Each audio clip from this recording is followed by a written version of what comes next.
Hi guys, it's Nicki B with Explore with Nicki B. Thanks for coming back and joining me on the show.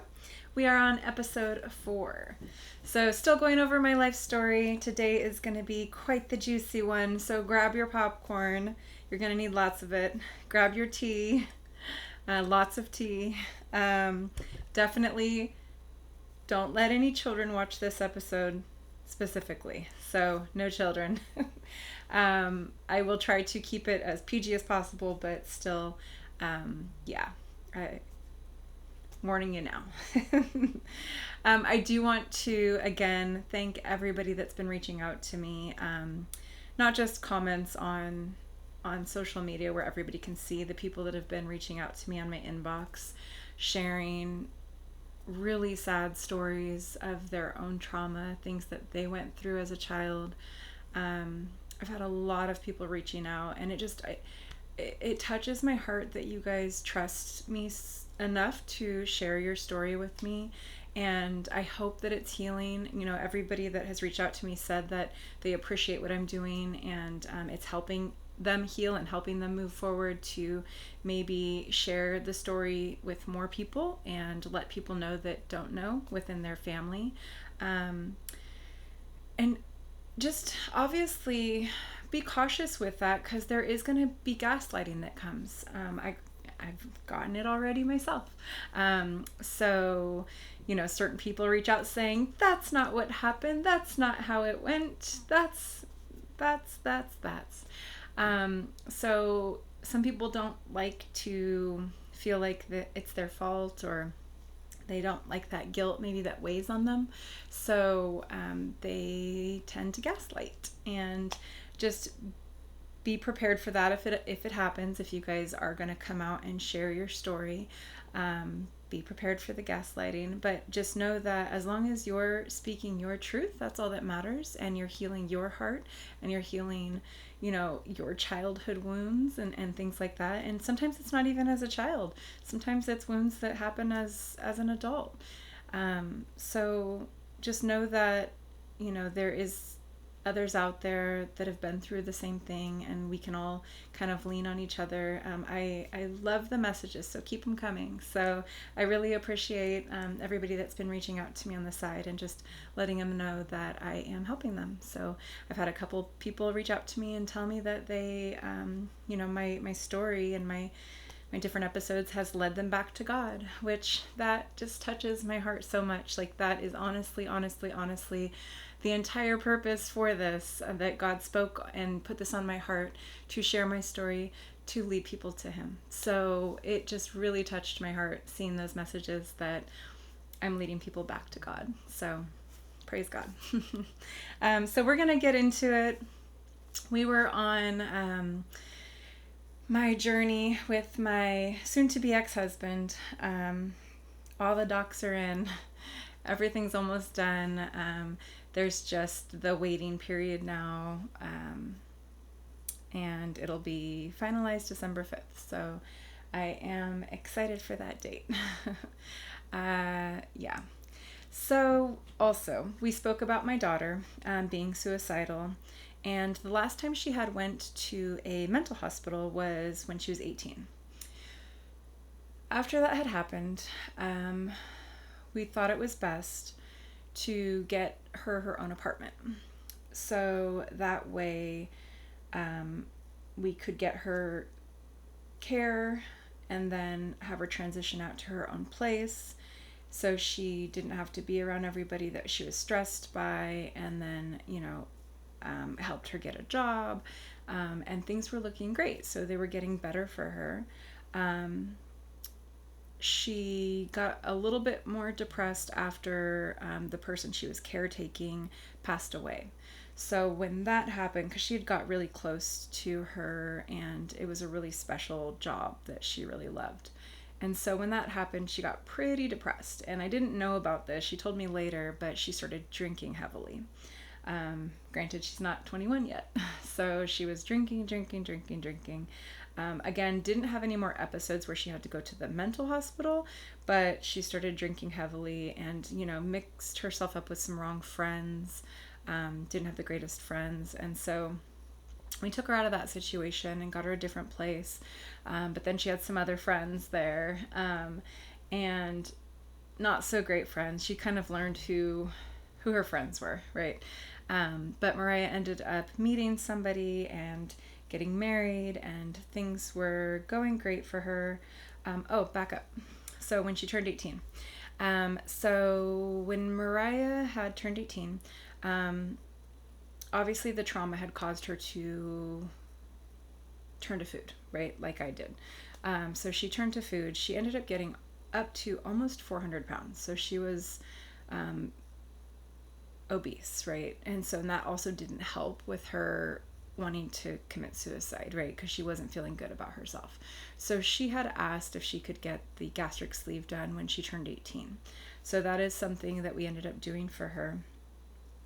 And at the time, during my marriage, I'll get more into my marriage, but in my marriage, I had also started gaining some weight. Probably about, I would say I was about 30 pounds heavier from when I had originally, I didn't tell you guys that part. So back when I did Fit Club and I lost the 100 pounds that I had told you about before. So I lost 100 pounds. I had a lot of loose skin. So going from 237 to 137 and losing that 100 pounds, there was a lot of loose skin. I lost a lot of tissue. And so I was not happy with my body. So I ended up doing what's called a mommy makeover. So I had a tummy tuck done, I had a lift done, and then they do like a little bit of lipo and all that. So I got that done back in, I want to say it was probably 10 years ago. Probably about 10 years ago. Maybe 2015, 2016. I think it was 2015. So maybe 11, going on 11 years. Anyways, I did it back then. And everything was great, and I was doing Fit Club and lost all the weight, and I felt great about myself. And then as time went on and I got into my different relationships, I probably ended up, when I met my ex-husband, I was probably about 30 pounds heavier from when I got my surgery. So I was thicker, right? But still looked fine. And then over time, I ended up gaining a little bit more weight. What happened was I got injured. I was doing yoga and I was doing like the cat-cow position. And when they did the tummy tuck, so after having 4 children, my stomach muscles basically separated completely and they were like shredded. And so, not shredded in a good way. It was like totally torn apart and separated. So when they went in and did the tummy tuck back then, they sewed all of my stomach muscles back together. So everything was like back together and tightened. So I would say, what year was it? So it was when Mariah was 18. So it was when she was 17 years old. She's 21 now. 4 years ago, something like that. 17, 18, 19, 20, 21. Yeah. So yeah, I think 4, maybe 5 years ago. So I was doing the yoga, cat-cow position, and I was doing the cat, and all of a sudden I felt my stomach muscles tear apart. So where all of the sewn together stomach muscles were, it all opened up. And part of my intestines actually came out, and I could see the lump in my stomach. I turned over because it hurt so bad. It was excruciating pain. So I turn over onto my back, and I see the bulge of my intestines sticking out, and then it goes back in. And it was the worst pain I've ever felt in my entire life. It was so bad. And I mean, I can handle pain. Like, I have a super high pain tolerance. I had all 4 of my kids natural with no drugs. Like, I didn't even take the 800 milligram Motrin afterwards when they wanted me to take it after I had the baby. I didn't even need it. I'm like, nope, I'm good. They always called me Superwoman when I had my children. I was up taking a shower, getting ready. Like, I had no problem. Anyways, so that pain was so bad. And it was probably about 4 years ago. I think it was 4 years ago. So I ended up bedridden literally for like 6 months, and I couldn't get out of bed. I had to work from my computer. I was doing Zoom calls for training, like, just obviously answering my phone. doing emails, stuff from home, because I couldn't move. I was literally bedridden. And so being bedridden, you end up putting on more weight, right? So I got bigger and I got bigger and I got bigger and I got bigger and I got bigger, and I didn't recognize myself. Obviously, I also got pretty depressed during that time. So I was just eating and got bigger, and wasn't happy either in my marriage because there was a lot of fighting and a lot of drama. Again, we'll go into more of that in just a little bit. But I wanted to, because this is relevant regarding Mariah, so I wanted to go into this part first. So I'm not happy. Obviously, there's a lot of verbal abuse happening within my marriage. He starts calling me a fat cow now and calling me all kinds of names, and making fun of my weight and not making me feel good. So by that time, I literally get up almost to my same heaviest weight of 240. So I couldn't believe how big I had gotten. If I find some pictures, I will post them and show you so you guys can see. I could not believe how big I had gotten. And again, I couldn't move. I had 2 hernias, we found out. So the one hernia we knew about, when they had went in to fix it, they found a second one. So I had an esophagus hernia, and then another one that was lower, umbilical hernia, I guess they call it. So when Mariah decided she wanted to do the gastric sleeve when she was 18, I decided to do it with her and get my hernia done at the same time. So because I couldn't move and I'd gotten so big and I was on bed rest, and like I was so upset at myself because I had lost the 100 pounds. I did the mommy makeover. Like I knew how to lose the weight, and then getting injured and then depressed and getting that big again, like I was just devastated with myself. I was mad at myself. And so I decided to get the gastric sleeve. So I did that with Mariah. We actually went to Mexico to do it because it was cheaper. My insurance wasn't going to cover it. So we went to Mexico, got it done, came back. Mariah lost a ton of weight. She got down, her smallest, I think she got down to almost like 160 or 180. She got tiny. And then obviously I lost the weight also. I got down maybe to like 150. Was my lowest that I'd gotten down to. So right now I'm about 160 pounds. And again, I'm okay with my weight. I like being a little thicker. I could afford to lose like 20. So I did order, my Herbalife again. So I am starting to drink my Herbalife again. So it's easier for me when I'm, have a busy schedule to drink the 2 shakes a day and a healthy meal and a couple snacks. So I just like to not think about stuff. So that I know works. And so I am getting that again. Again, I think women are beautiful in all shapes and sizes. So as long as you feel good about yourself, that's all that matters, right? It doesn't matter about anything else as long as you feel good, whether you're big, small, however you are. I think women are beautiful. But just me personally, I think I'm fine now, but I wouldn't mind losing another 20. So I am gonna get back on my journey. So you guys will see me drinking my shakes and doing my workouts and stuff like that. So I will post about it. I always post about it. So as you guys know, if you followed me. So anyways, yeah. So we got the surgery, lost a bunch of weight. That surgery is not easy. I don't necessarily recommend it to everybody. It was a hard journey that we went through, because you end up becoming malnutritioned because your stomach is so tiny, you can barely eat, and you have to be very picky and choosy with what you do eat. You can't drink at the same time as you eat. If you drink, you have to wait a certain amount of time, then you can eat. If you eat first, then you have to wait a certain amount of time, then you could drink. There's plenty of times where I ate too fast and then air's in there, and then I have to like burp myself or have somebody help me. So it's not comfortable.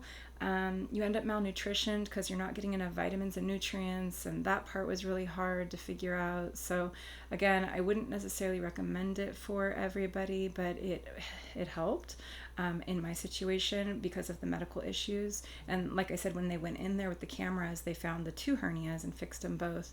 So that was able to get repaired. And then obviously forcing me to eat less, it allowed me to lose all of that weight again and get back down to a healthy weight. So Mariah did that as well. And then, of course, now she's pregnant, so she's gained some of the weight back being pregnant. But it is easier to keep it off having a smaller stomach. It's very similar to like when people are doing the Ozempic and stuff right now. It's kind of this similar concept where you feel sick if you eat too much or you get nauseous. It's kind of similar to that. But yeah, you definitely have to stay up on your like vitamins and all that stuff. Okay, so let's get into the relationship part so you guys can grab your popcorn. Okay, so, and I don't want to say like all bad stuff because it's not all bad, right? Like we were together, obviously married for 5.5 years, together for 6.5, technically together, right? This November will be 8 years, but we haven't been together since last year, Mother's Day. So, like I said, it was stressful with the kids. He did have to deal with that, and I commend him for that. He is one of my only relationships that actually like felt like a team and contributed financially. I never had that before. Like, helped do things around the house and cook and clean and help with the kids, and anything they needed, he would step up and help the kids and do all the yard work around the house and, just different things like that. It felt like I had a team, which was really nice to have. I've never had like a full support team before. So that part was good. Later I found out there was substance abuse issues, whether it was alcohol, whether it was drugs, addictions to porn, found that out. Again, he said he was done with it and would stop, and then I'd find it again, and he didn't. Same with alcohol. He eventually had to stop because he ended up getting a DUI. So that caused a bunch of problems with his job. So he did drink a little bit here and there after that, but for the most part, the alcohol part stopped. The marijuana was every day,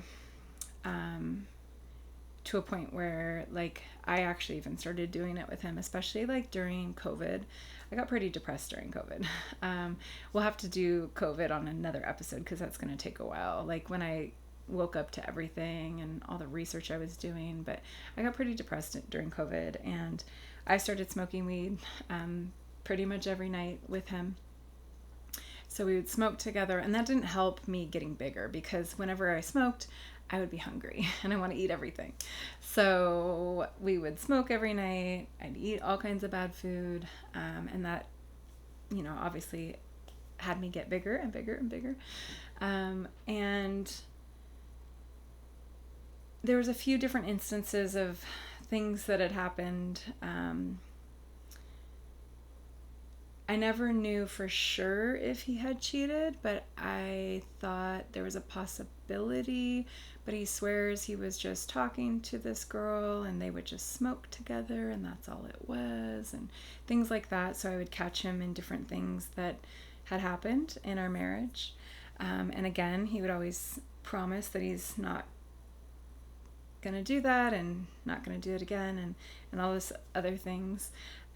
He was very up and down, kind of acted like bipolar in a way.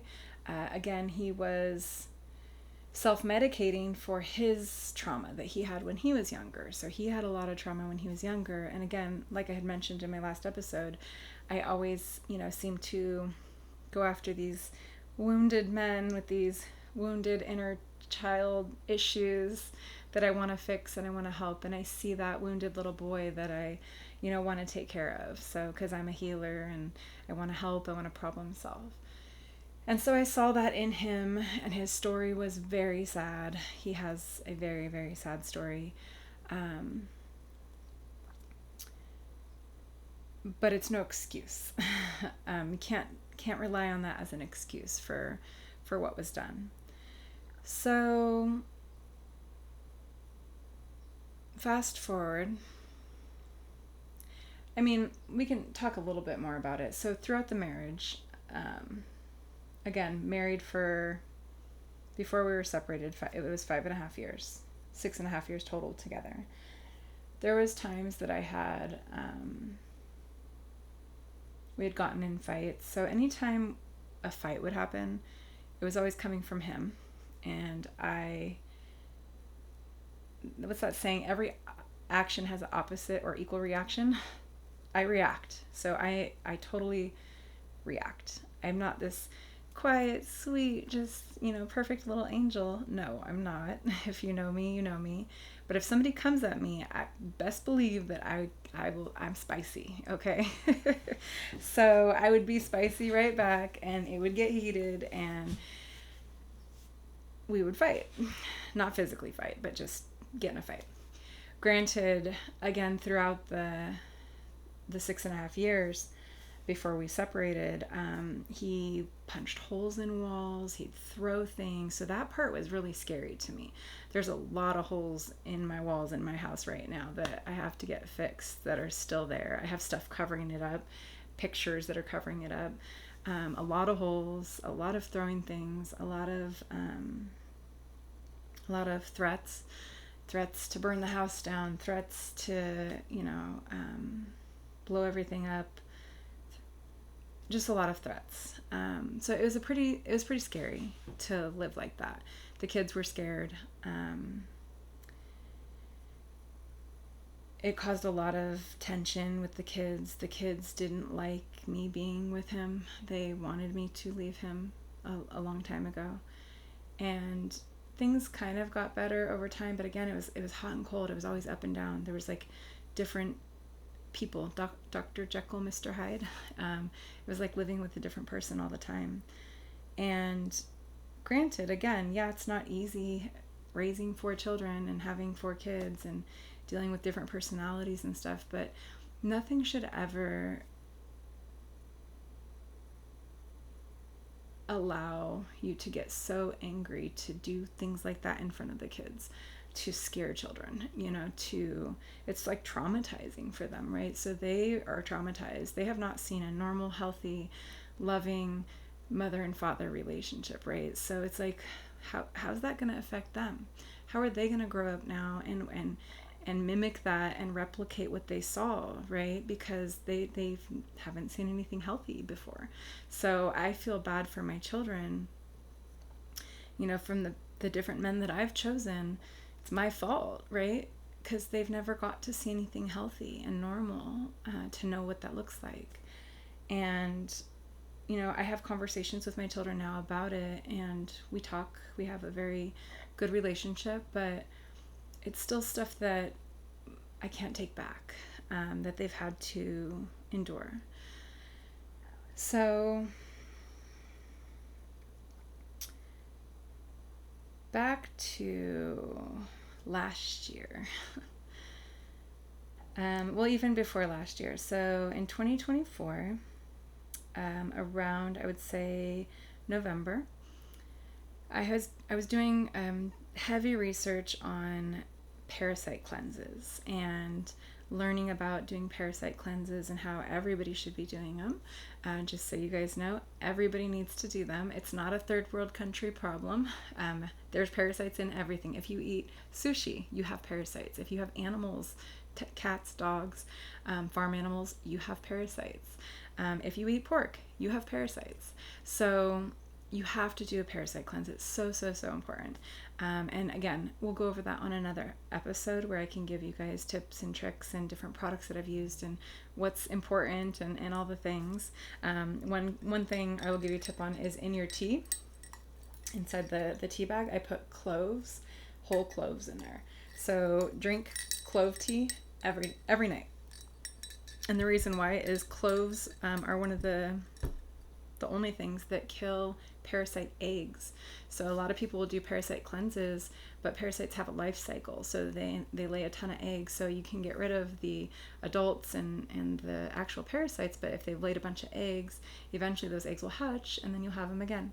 So if you're not drinking the clove tea to get rid of the eggs, then you won't get rid of them. So but again, everybody has parasites. It's not a taboo thing. You guys have to talk about it. You have to do it. You have to do the cleanses, I promise you. Anyways, so I got heavy into the research in 2024. I started doing the cleanse. I got myself on it and I got him on it. So we do the cleanse, and then all of a sudden we start having some weird symptoms. He started having symptoms first. He was having some joint pain in his leg, and it got worse and it got worse. And then he had these weird, he's bald, and so he had these weird sores on the back of his head that came about. And I think he also had sores in the back of his throat or tongue, but he didn't tell me about those. Oh, he was getting these, he has a beard too, like a goatee, and he had these like weird sores in his beard. It looked like almost like fungus in a way. And so he had some weird problems. So he reached out to his doctor, and his doctor was saying that he has long COVID. And because we had gotten COVID previously, and so they were saying it was long COVID. They gave him some prednisone. He got better. His joints got better. And then in December, we actually did catch COVID. All of us did. So our whole family got it. So we were really sick. We didn't test positive, but my daughter Melody tested positive, so we knew that that's what it was, and we all had it. So we got through that. And again, his joints started getting worse again, and he was in a lot of pain. And again, his doctor was just saying it's long COVID, that's all it is, and gave him another round of prednisone. I started feeling super tired in January of 25. So I was super, super tired. My hair started thinning. I had this weird rash on my chest that started popping up, and it was just like these weird little spots. So I had these spots, it almost looked like a lymphatic rash. So I had these weird little spots on me. And so I made an appointment with my doctor. I was in Seattle at the time for my daughter's cheer competition. And so I made the appointment for when I came back, went to the doctor, said, hey, I'm really tired. My hair's starting to thin. It's falling out. Can you please check all my nutrient levels, make sure that's good? Because I have in the past, my nutrient levels were low and my ferritin was very low. That's another thing. You guys have to check your ferritin. If you're super groggy, super tired, if you have brain fog, if you have insomnia, like there's a lot of different things that by having low ferritin, you have a ton of different symptoms. So get your ferritin levels checked. It's very important. So you want to actually be over 100 if you can, at least over 70 for sure. But I was all the way down to a 3 at one point, so I had to get iron infusions. And then this time I was actually down to a 9, which again is very low. So I begged for iron infusions, even though they usually can't give you iron infusions till you're under a 5. But I begged for them because I knew how tired I was. I was not feeling good. So they gave me the iron infusions. For the rash, she sent me to dermatology. So I go to dermatology. They look at it and they say, oh, you had COVID in December. That's all it is. It's a viral rash. Here's a pill. Here's a cream. It'll go away in a month. So I go home. I take the pill, take the cream. It's not going away. In fact, it's getting worse. So the rash is like spreading up my neck and down my arms and down my legs and all the way on my stomach area. So I take pictures of it and I show the doctor again, and I send them on the Kaiser app, and she just makes another appointment to go back to dermatology. So I go back to dermatology. This time they end up doing a biopsy. So they cut part of my skin off to send it to the lab to check for fungus or mold, because they had no idea what was wrong. And all this time though, I'm begging my doctor, like, please, I'm not feeling good. I feel like I'm dying. Can you please figure this out? Like, is there any other tests you can run? Is there anything else you can do? And then I started getting worse symptoms. My hair was falling out in chunks. If I have some pictures I can attach and show you guys, like literal chunks. Like so much hair was falling out. So I'm sending these pictures to my doctor, showing her how bald my hair is, showing her these chunks of hair that are coming out. And my rash is worse. My face turns red, so I'm super swollen also. Again, I'll see if I have some pictures I can show you guys to show you kind of like what my face looked like. I was like super puffed up. Then in the back of my tongue, I started getting these weird sores in the back of my tongue. And again, my hair is falling out in chunks, falling out. Begging my doctor, like, please, I feel like I'm dying. Something's not right. she does nothing for me. I'm begging. I'm like, can you do a full CT scan? Like, I think I have cancer. I think I'm dying. Like, my kids all thought I was dying. My son was having dreams that I died of cancer, and woke up crying, telling me he had this dream that I was dying. And I was like thinking about changing my will, and just all this stuff was going on. It was crazy. And again, I'm begging my doctor. She doesn't help me. Then the dermatologist refers me to a rheumatologist. So they're thinking, they're not sure what they're thinking. They have no idea. So they're checking for anything and everything. So they're referring me there. They're doing all this blood work. They're trying to figure out what's wrong with me. And again, my ex-husband did another round of prednisone at this point. So they diagnosed him with long COVID. Oh, and during this time too, as all these symptoms are happening, my ex-husband is literally gaslighting me and accusing me of the parasite cleanse is what messed us up. So he says the parasite cleanse, it was my fault because I had him and me do this parasite cleanse, and that's why we were so sick, and that's what it was from. Then he said it was from our cats, and that we have to get rid of our cats because the cats are making us sick. That's why we're sick.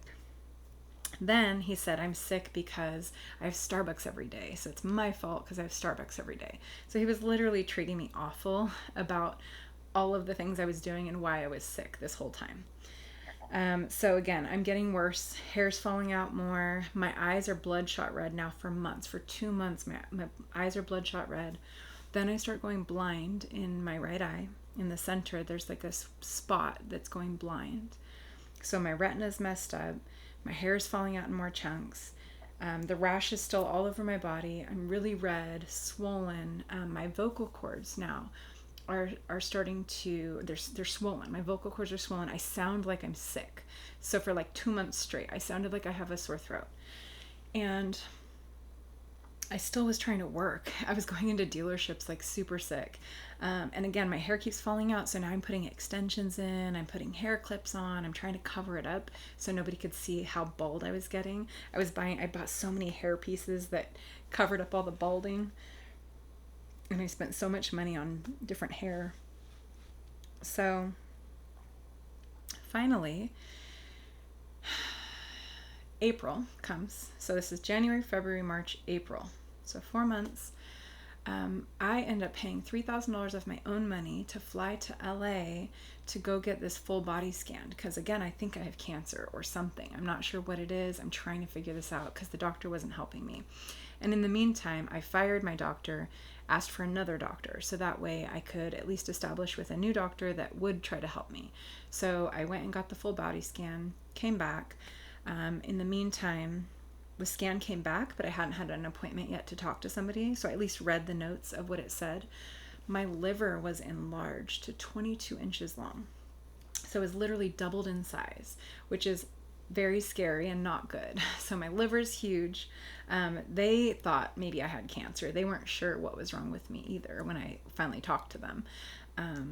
So I make an appointment with my new doctor. I show her all the results of everything that it was saying. So she's looking through everything. She still doesn't see yet what it could be. She sends me to an eye doctor referral for my eye going blind and just the redness to try to see what was wrong with my eyes. And she does some blood work. At this point, she does like HIV and AIDS test. Of course, that came back negative. So she was just trying to rule anything out, which I thought was weird that the first doctor never did that. But they should have done that from the beginning. But then I go to the eye doctor. So the eye doctor immediately sees my eyes red, and she's like, no, you don't need regular eye drops. They're not allergy drops. You need prednisone eye drops because of how swollen they are and how painful they are. So she orders me the prednisone drops. I go downstairs. I'm in line to order them. And she calls me and she says, hey, are you still here? And I said, yeah, it's going to take half an hour for the drops. I'm still here. She says, oh, good. If you can, go down to the labs. I ordered a couple more labs for them to do. I just want to check something. And I was like, yeah, sure. At this point, by that date, it's in May. So it's literally the Friday before Mother's Day. So it was like mid-May when I saw the eye doctor finally. So again, 5 months went by without me knowing what was wrong with me. So I go take the blood work, do all that. Oh no, that was a Saturday that I saw the eye doctor, because Sunday was Mother's Day. So that was a Saturday. So I do the blood work on Saturday. Literally the next day, on Mother's Day, I get the test results. And I open up my phone and it says positive for, I forget what the word is, trigonomas something something. Look it up on Google because I had no idea what that meant. And it says syphilis. Still didn't know what that was, so I looked syphilis up. Sexually transmitted disease. I was mortified because I knew it didn't come from me. So at that point, I knew he cheated. I was devastated. I was happy that they figured it out finally, and I knew what it was, because now I'm researching, is it curable? You know, all that stuff. Like, yes, it's curable. Yes, all of that. But it still hurt. I was crying. I was on my way to my sister's house for Mother's Day to spend the day with her, and I was just broke down, devastated. I'm bawling and crying. I knew my marriage was over. I was just devastated. So my sister was there for me. We had a long talk. Then I get home that day, and I show him the test results. And I said, "What is this?" And he's like, "What is that?" And I told him it was syphilis, that's what we both have. That's obviously what he had too, right? From all his symptoms that he had. And he said, "I didn't cheat." And I said, "Stop lying. Like, there's no reason to beat around that. Like, just tell me the truth. Like, it's right here. It's obviously true." And so he eventually, it took him a while, but he broke down and he told me that he cheated with prostitutes.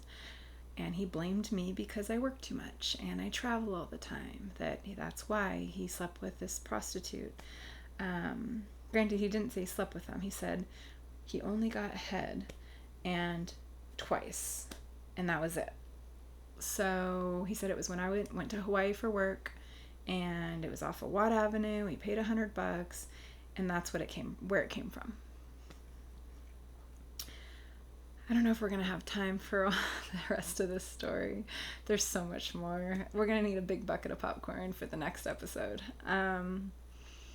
Yeah, I'll try to wrap this up, but there's a lot more. But so I find this out on Mother's Day.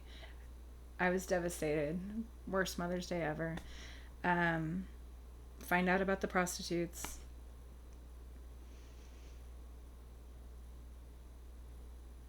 Made him get out of the house. But it was worse before it got better. So I didn't know the levels that I was. The next day, they called me and they said, "You need to go to the emergency room right now." And again, I felt like I was dying. So if I have pictures, I will show them. I was bad. I was really, really bad. So I get to the hospital, to the emergency room, and they find out my levels were way high. Like a 256. Super, super, super high. And they end up, and then I have to do a spinal tap. So they have to see what my levels were in my spine to see if it's gone to my brain. So I have to do a spinal tap. Thank God my levels in my spine was only a 7. So I guess normal range is up to a 5. So I was a 7, which wasn't that bad. He was like a 33, I think, for his spine. But his blood levels were lower than mine, which was weird. But they said maybe because he had the 2 rounds of prednisone or something like that. I don't know. But it sucks because he knew what he did. And so to see me dying for like literally those 4 or 5 months where I was just deteriorating and getting worse and worse and worse, and not telling me the truth of what he did so we could prevent this, or, you know, because if you would have caught it in the very beginning, you could have literally just got a shot of penicillin and you're good to go. You just get the shot of penicillin and you're done. If we would have known about it from the beginning. Granted, the doctor should have caught it too. So the rash that I had is literally textbook syphilis. So if you look up syphilis rash in a textbook, that's exactly what it looks like. Granted, I didn't know what to look for what it was. I didn't think he cheated. I didn't think to ask for STD tests in the beginning. And my doctor should have done that too from the beginning. She should have done an STD test, which she didn't. She didn't do any STD checks. That should be mandatory. All doctors should do that when you come in with weird rashes or weird things going on. She didn't, and that was definitely malpractice, especially when I'm showing her these pictures. I'm showing her, telling her I'm dying, and she's not helping me. It was bad. So then I have to get, so I got the spinal tap, and then my fluid ends up leaking in my spine. They have to do a blood patch.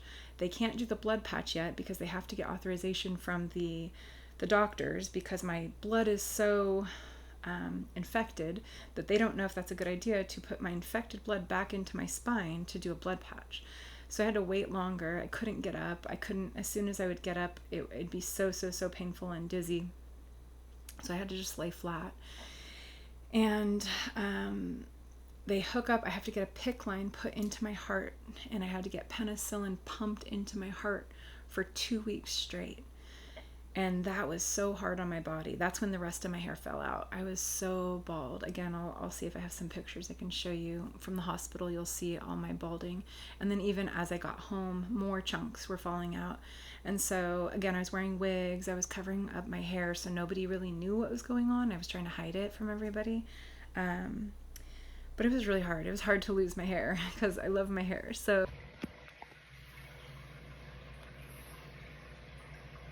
today is June 6th, 2025, and more of my hair just keeps falling out. Super bald. So I'm contemplating now just shaving it off and starting over, because every day whenever I wash my hair, this is how much hair comes out. This is from yesterday. All the hair that came out. So every single day that I wash, it just comes out in chunks and getting worse and worse. So I'm gonna probably just shave it off and start over. So it's June 27th, and over the last 2 weeks, more of my hair has come out. This was in the last 2 weeks. Getting thinner and thinner. I do have some new growth coming in. These little short hairs is all new, but I'm literally down to only this little bit of hair left. So.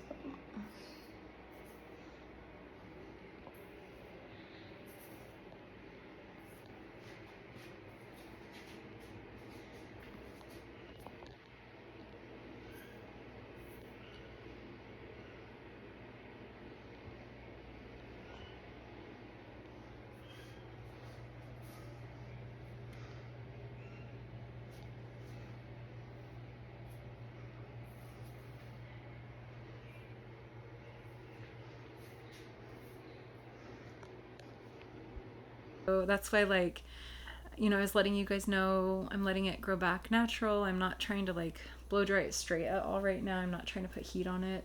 So I'm just letting it go natural, curly. I just put some mousse in it or whatever to define the curls, but I'm trying to keep it natural while it's growing. But as my hair kept falling out, I kept having my hairdresser cut it like shorter and shorter so it'd look thicker. And then all of a sudden I said, yep, just cut it all off to where the new growth was coming in. And I had her chop it off to match so that way it could grow out and just be the same length.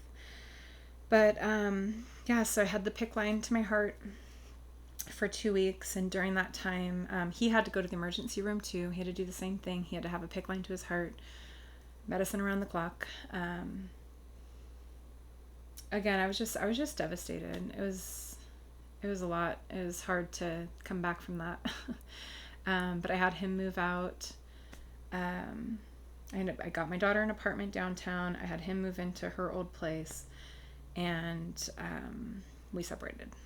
So that's how I almost died. That is the story of how I almost died last year. And it definitely, having penicillin for 2 weeks straight, it kills everything in your body. So it took a while to get my body like back to normal, to like a healthy state again.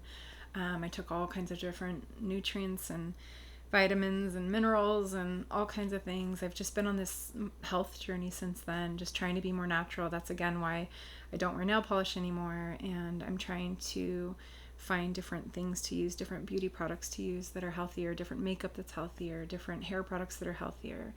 I'm trying to not consume unhealthy things, just because when you almost die, your perspective on life is very different. It's very, very, very different. So, to be continued on the rest. There's definitely more. So you won't want to miss the next episode.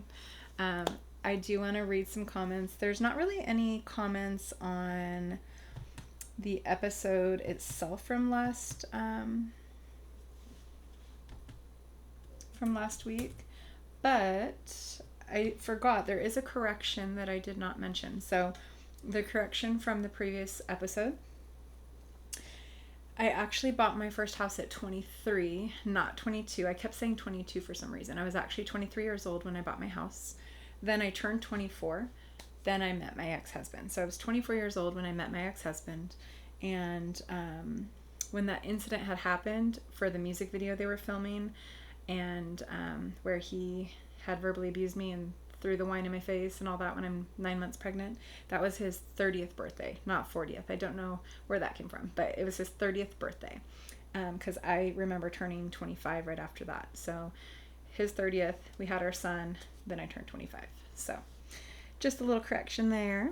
There was a few comments on Facebook, though, on some of the shorts and then some of the episodes, so I want to make sure I read those. And again, anybody that sends me messages personally, I'm not going to read your message. So don't be worried to send me a personal private message. I will never read your message unless you ask me to. If you want me to read your message or share it, let me know that. Otherwise, anytime you guys write me privately, I'm not going to read those messages. I'm only reading stuff that is public for everybody else to read. Okay, so the first one was titled Healing Through Generations, Tears and Truths Unfold. One comment. Oh, Michael Kelly, hearts. Hearts to you too. All right, let's see. There's none on that one. Here we go. This was taking applications for a new husband, PSA. And it's funny because a lot of people I don't think even watched the clip. So they immediately started commenting or writing me in my inbox, and I'm like, go back and watch the clip. Amos put wide-eyed face. Mark, I don't know what you're looking for, but I look like Jesus. That was funny. Will, well, just so happens I'm in the market as well. Laugh out loud. And then Christopher, when I came across this post, I just smiled and laughed. Now watching the video, I was right, but wrong at the same time. That was funny. Oh, that's a new comment. I didn't see that one yet. That's good. All right, and then let's see. The next one was the actual episode 3. Joseph, you are breaking that cycle of generational abuse. Your mother was abused, you were abused, but you were not going to allow your child to be abused. Stay strong, Nicole. And then you guys can go back and read my comment to him, but I'm not sure if he had actually watched the full episode at that point. So he went back later and watched the full episodes, but my kids did get abused, unfortunately. So my mom got abused, I got abused, and my children got abused, unfortunately. So I'm hoping that it ends with us now that we're all aware of it and we're talking about it. And my kids, you know, we have open conversations about it. And my daughter's having her first son right now. Of course, she's going to be very protective. She's like, nobody can have him. You know, I have to be very careful with him and protect him, which I don't blame her, right? Because of everything that we've all been through. So, yeah, I'm hoping it ends with us. And I think that's it for the Facebook comments. And then there was a few comments on the shorts as well on YouTube.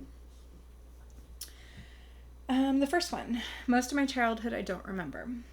Amy, at Amy-mom to 4. She says, never apologize for the tears. It's all part of the healing process. Thank you, Amy. I agree. I was surprised by the tears. I think that's why I kept apologizing, because I would say the same thing too. Don't apologize for crying. Like, I would tell myself that. But I think at the time I was shocked that it happened because I wasn't expecting it. So I just kept apologizing. So, yeah, no, I agree. You shouldn't feel sorry for crying. It's okay. You need to let it out sometimes. It's part of the healing process.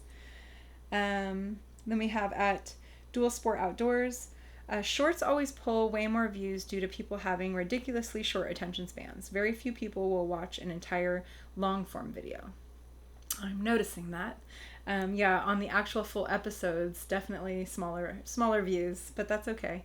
Because I will break up the clips of the actual episodes and then make shorts so people can at least see certain messages or certain parts of it, which I'm okay with. Again, I'm trying to lead people to God any way I can. So whether it's the full episode or just little short clips, I'm hoping that we can get that message out and lead everybody to God. Let's see.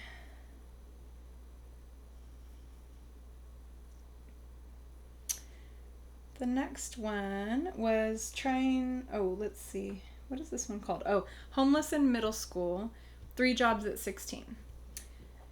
At Amy, mom to 4. She says, wow, so close to where I grew up. I grew up in Shingle Springs, and my first job was in Folsom. I graduated from Ponderosa in the early 90s.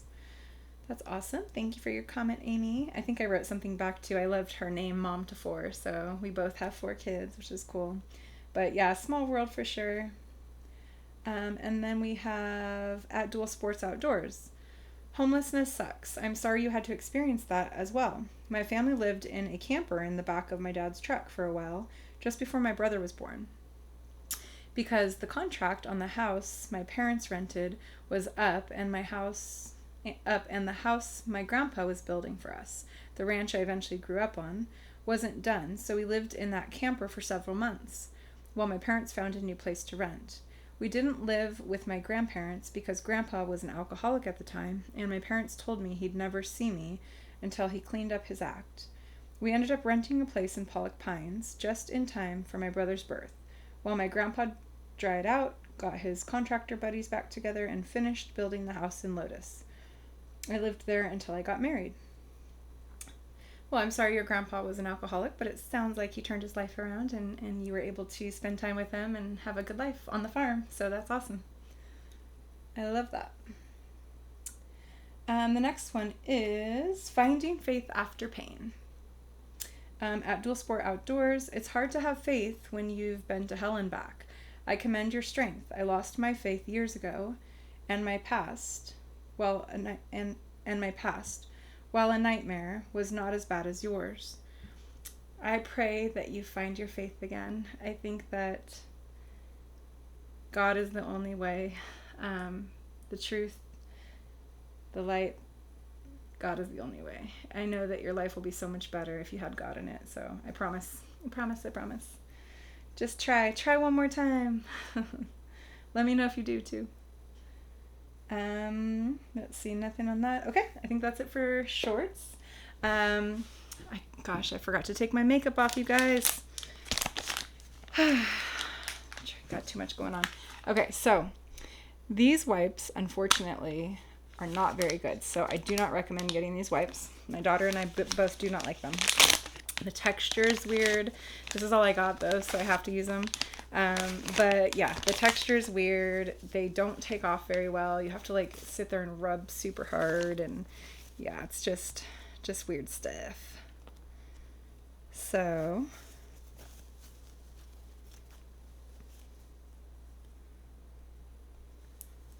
all right, here we go.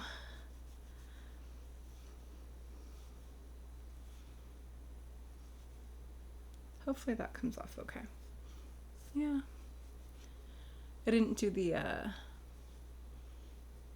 eyeliner that was waterproof, so it should be okay. We've been outside working in my garden and getting the backyard together. for my daughter's baby shower. We're going to be having that next weekend.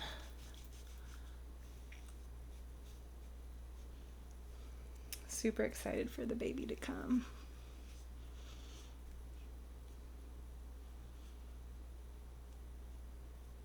I'm having baby fever for sure. It's funny, when I had married my ex-husband, he wanted a child, and we were actually going to do it. I was going to untie my tubes for him, and we were going to have a baby, and I'm so glad that I did not, because then I would definitely have to be stuck dealing with him all the time. So I'm very grateful. But yeah, I mean, he definitely showed me some things throughout our marriage that had me concerned, so I never really went through with the surgery to get my tubes untied. But I've always maybe wanted to have more children. Again, when I did tie my tubes, I was more so doing it because I didn't want anybody to trap me. I felt like people were trying to trap me and get me pregnant on purpose to stay with me, and I didn't want that. So that's why I did it to begin with. But I always kind of told myself if I was in a really healthy, good relationship with a loving partner that was loyal, which, I don't know, I feel like loyalty's dead these days, unfortunately. I mean, I feel like there's got to be somebody out there that's loyal like me. I don't know. Maybe one day God will bring the right man to me. But, yeah, somebody that's loyal and that I would have a child with. Because as long as financially it was good and we were, able to have a kid and financially it was good, I'd probably pop out 2 or 3 more.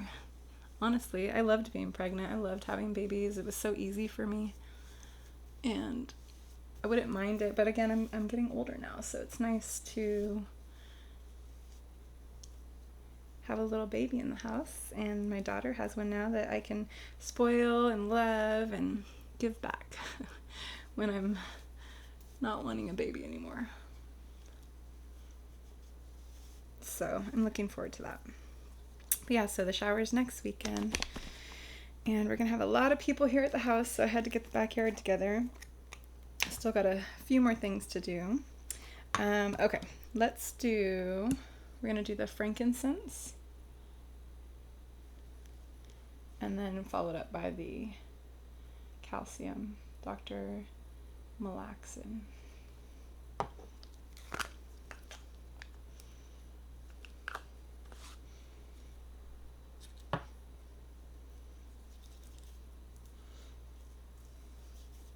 My face is definitely red from the sun. Got a little bit burnt. It was kind of overcast today, so this stuff is greasy.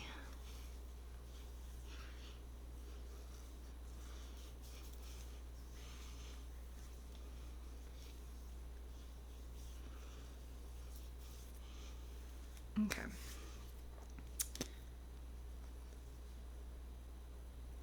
So I'm not going to do the under eye or the mask or any of that because I have a few more things I got to go handle and some errands to run. So I'm just going to do the quick, oh, you know what? I forgot the pore pads, but if I use those now, it's going to take off what I already put on. So it's okay. We'll do those next time. And can't forget my cocoa butter. Chapstick. Okay, awesome. We're done. Thank you guys. To be continued on the next episode. Bye. Hi guys, it's Nicki B, the host of Explore with Nicki B. I just wanted to come on and go over our current sponsor of the show, Elite. I wanted to do a quick promo and plug for them, and they are who's making this happen. So I appreciate them. I'd like to start by sharing their mission statement. So what is Elite? Elite's mission is to elevate everyday life by making travel more accessible and creating a path towards financial independence. We exist to inspire people to experience more of the world, live on their own terms, and design a life they love.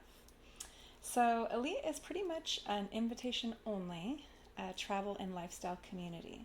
So, I am part of it. I'd love for you to be part of it so you can come travel with me, go on some fun trips together.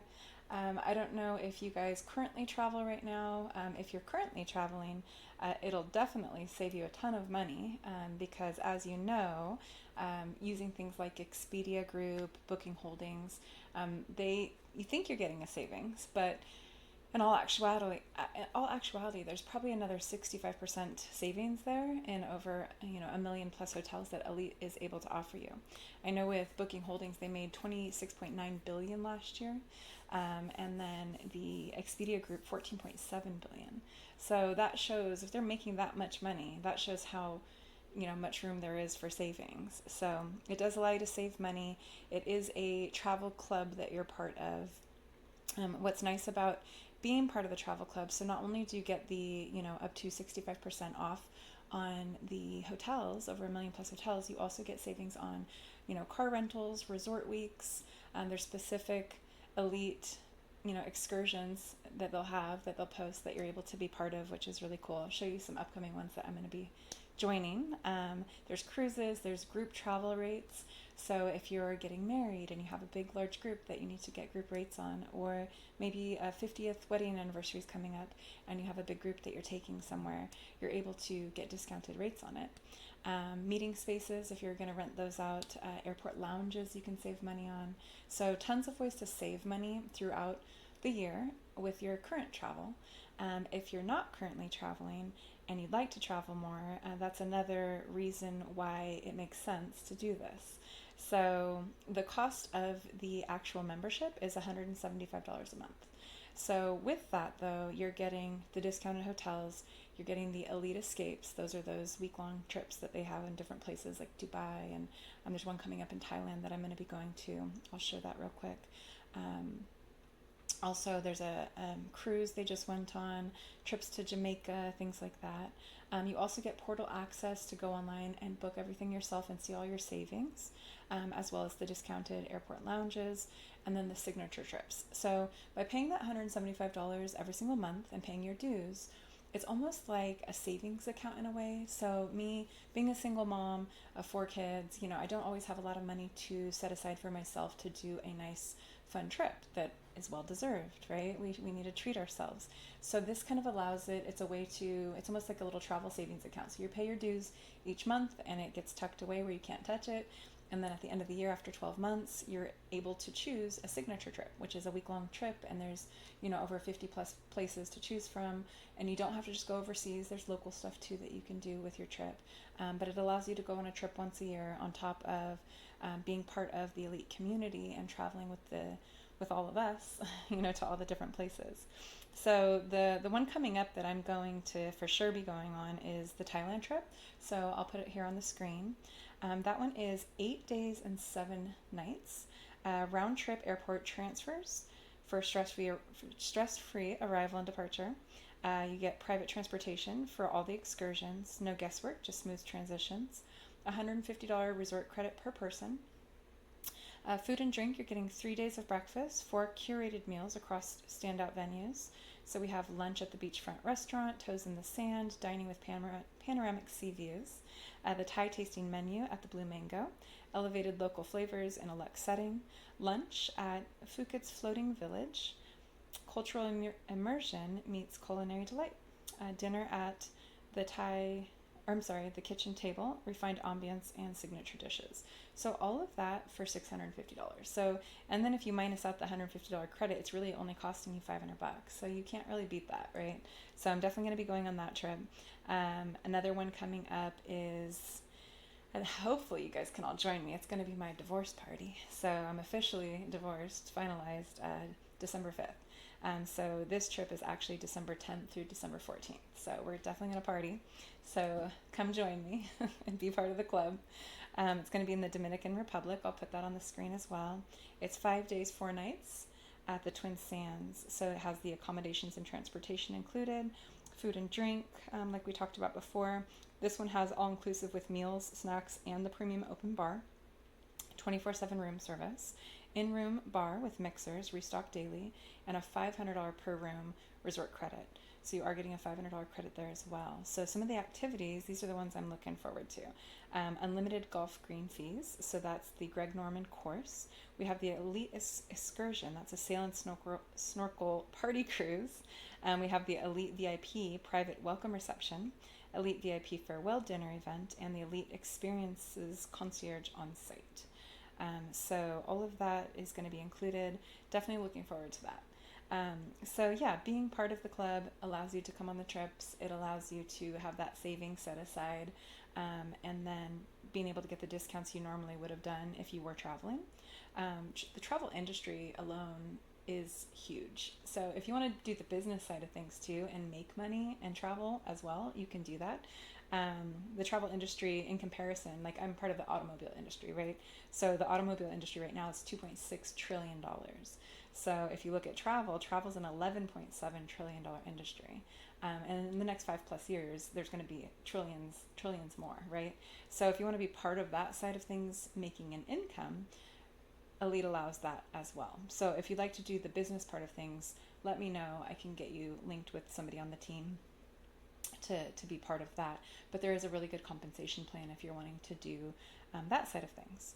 And or just come travel with me and be my travel buddy. So I'll put my QR code link up here if you'd like to sign up and or do the business part of things as well.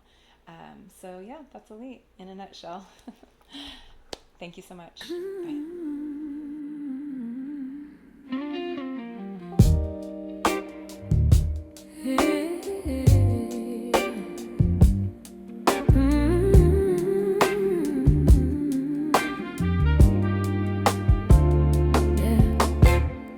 There's a quiet power humming underneath your skin, a fire wrapped in softness, a cathedral held within.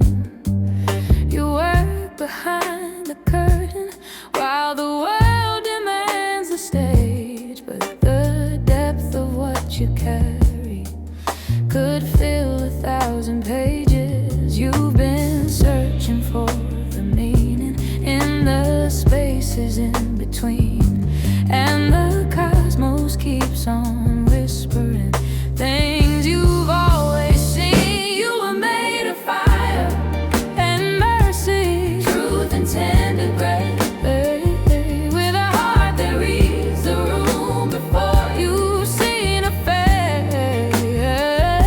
The universe is holding what your hands cannot contain. Every wound you turned to wisdom, every loss became your gain.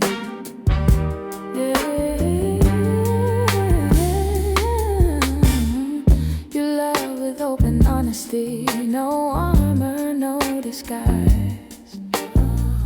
You crave a soul who matches yours, who meets you in the eyes. You balance like a dancer on the edge of give and take, and the right one will adore the art that only you can make. You've been given more than asking, that's the pattern in your bones, but the tide is finally turning. You don't have to walk alone. You were made of fire and mercy, truth and tender grace, with a heart that reads the room before you've seen a face. The universe is holding what your hands cannot contain. Every wound you've turned to wisdom, every loss became your gain.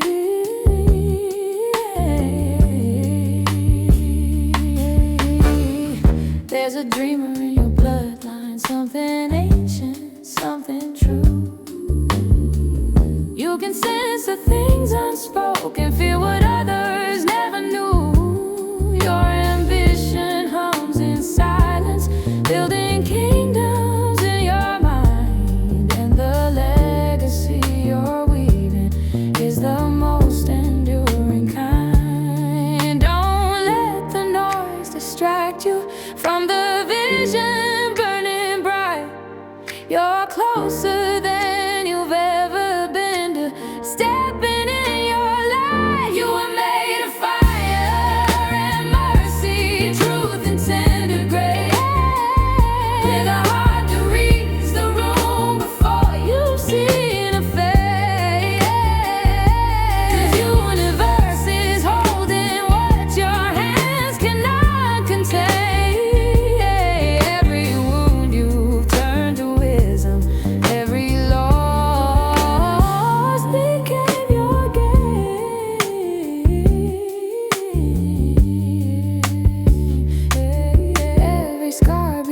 became a story.